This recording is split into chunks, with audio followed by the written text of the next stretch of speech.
RPF থাকা সত্ত্বেও Sabroom rail স্টেশনে চুরি হয়েছে 5টি বড় ব্যাটারি, ইউপিএস সহ বিভিন্ন জরুরি সামগ্রী। প্রশ্ন উঠছে রেল পুলিশের ভূমিকা নিয়ে।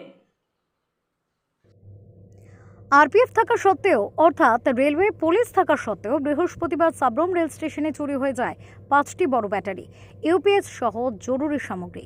গোটা সাবরুম জুড়ে চাঞ্চল্য ছড়িয়েছে এই ঘটনাকে কেন্দ্র করে।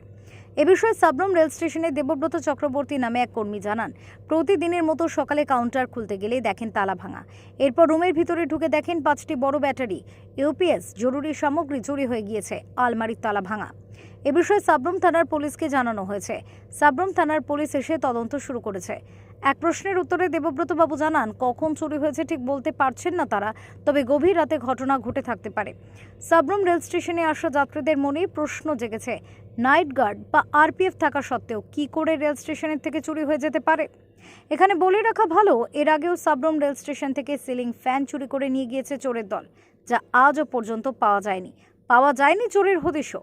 চুরির বিষয় নিয়ে রেল স্টেশন ম্যানেজারের সাথে কথা বলতে গেলে তিনি কোনো কথাই বলতে রাজি নন। চুরির ঘটনা কেন ঘটেছে তিনি বলছেন না। এই ঘটনায় উপস্থিত সাবরুম রেল স্টেশনে যাত্রীদের মধ্যে বিভিন্ন প্রশ্ন স্বাভাবিকভাবেই দেখা দিয়েছে। ঘটনাটা আমি সকালবেলায় দেখি যে ওই আমার দরজার তালা ভাঙা এবং লকার ভাঙা, আলমারির লকার ভাঙা, 5টা উপরে ব্যাটারি নিয়ে গেছে ইনভার্টারে। এখানে কি কোনো নাইট গার্ড বা এরকম কেউ থাকে? সব আছে, কিন্তু এটা ইলেকট্রিক যাওয়ার ফলে কোনো কিছু করতে পারছে না।